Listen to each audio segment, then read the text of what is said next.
everybody, it's Nefertiti with ChevelleMavelio.com, and basically I am wrapping up the series for Candida, and one of the things that I really wanted to talk about is Candida and PMS. I didn't really go over that in the other videos, and for my ladies out there, I really wanted to kind of take the time to explain what that means. So basically, when you have an overgrowth of yeast, and I know it sounds really yucky and disgusting. But the truth of the matter is that it doesn't have to be something that there are different levels of yeast infection. In other words, there's really bad, and then there's beginning stages, and little signs here and there, which could be something like acne, which is letting you know that something's kind of wrong. Because remember, the skin is an organ, and it is the largest organ on the body. So if there's anything that's wrong, the body's going to try to get it out through the skin. So, in regards to Candida and how it actually affects PMS, when you have overgrowth of yeast and it is actually in the mucous membranes and it's all over your body, it's in your bloodstream, it's everywhere, okay? You may not realize that you have Candida, but it's something that is totally curable. It's not like you have to live with it forever. But you want to definitely take into consideration your diet. You want to kind of get rid of those meats for the time being. And you want to eat a lot of vegetables. Make sure you balance everything out to get your protein, like beans get protein and things like that. You want to stay away from dairy. I would definitely stay away from a lot of dairy because I know for myself, it does not work for me. And my skin, I used to have issues with my skin. I couldn't understand why I was doing everything. And I mean, from I did everything with the diet but cheese because I love cheese, but I had to give it up. And I've been so much better ever since. And Candida thrives off of that stuff because it's basically what it lives for. It's sugar. It just wants dairy, sugar, pasta, anything that has more sugary, starchy stuff. It feeds off of that. So the more you eat it, the harder the harder it will be for you to get rid of it. So that's what you want to look at as well. So you want to eat a lot of raw foods, which would mean like fresh vegetables like celery, lettuce. You can have kale. Kale, you can cook it, and you can also eat it cold or raw as a salad. You can also do like collard greens. They have a lot of vitamins and minerals that would definitely help get rid of the candida. You also want to do, like I did, raw garlic when I had the issue with the mold in my former apartment, and it really helped me out a lot.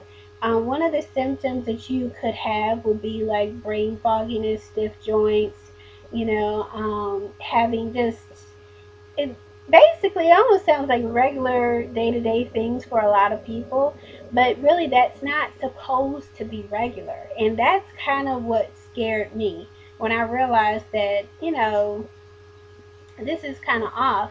And I didn't really look at the mold issue as much because you think about yeast infections and stuff like that. But even if you don't have a yeast infection and you have mold in your home, you're more susceptible to get one, and you're also more susceptible to a lot of the same issues because mold is not something that really needs to be around us like that because it's a toxic thing for humans. So anyway, basically what you want to do is just kill that overgrowth by changing your diet, making sure that you're eating more vegetables instead of meat and bread and sugar, and you can substitute honey and maple syrup again. You have your garlic, and then you have your lemons that purify. And a lot of times, I'll be very honest, when you start using a lemon, I would do lemon water, and immediately it's like you're going to the restroom because it's getting out all those toxins. And if you do the master cleanse, it's the same thing. It's going to get rid of those toxins. But especially if you have suffered with like IBS, um, irritable bowel syndrome, you definitely want to take into consideration that this is something that could be contributing to it, because all these things are curable, but you have to be willing to get in a space of balance. And sometimes that is exactly what it is. If you're out of whack on your job, out of balance on your job, then maybe you need to reassess how you're going about things, or maybe look for a new place of employment, because if it's too stressful, it's going to stress you completely out, and you won't be able to have balance in other areas for you to really get the full benefit of, going natural, going organic, because we're not really made to have all these stressors on us, deadlines and things like that. I think it's great, and I'm a person that, I'm on time and I expect other people to be on time. But at the same time, sometimes things do happen and you do allow for that. But like, let's say for example, you're very creative and you're doing all these things, and you have a group of people that expect you to perform and get things done right, and you have to do it that way. But at the same time, sometimes things are a little bit more, I guess, creative, where you want to make sure that you're giving your best and not just something that you just threw together. And so that's where deadlines and things like that start to really stress people out. And it could be something as simple as, working as a receptionist, and you have all these deadlines, but you have more work than time to get it done. That's exactly what it is. So you want to make sure that you're balancing yourself in all your areas of life, in your personal, at home, going out, your friends, your job, whatever it is.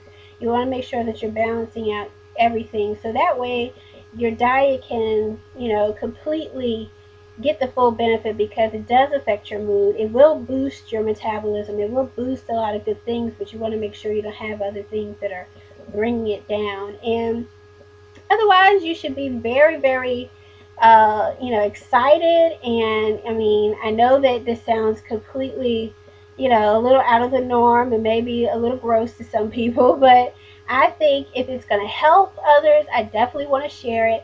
And I definitely feel like it's something that you can also look up on your own if you're a little leery, because I know when I heard a lot of these things, I was like, wow, it was a lot to absorb. And I might not have struggled with every issue, but the things that I did benefit from learning, it really helped out a lot. So I hope that it helps you. Click, rate, and subscribe to Nefertiti Soul, and ask me any questions that you would like on the website, CheveuxMerbelio.com. That's www.CheveuxMerbei. It means beautiful hair, and I have natural and organic products for you to look at. Actually, natural deodorant as well. So click away, and I'll catch you on the next video.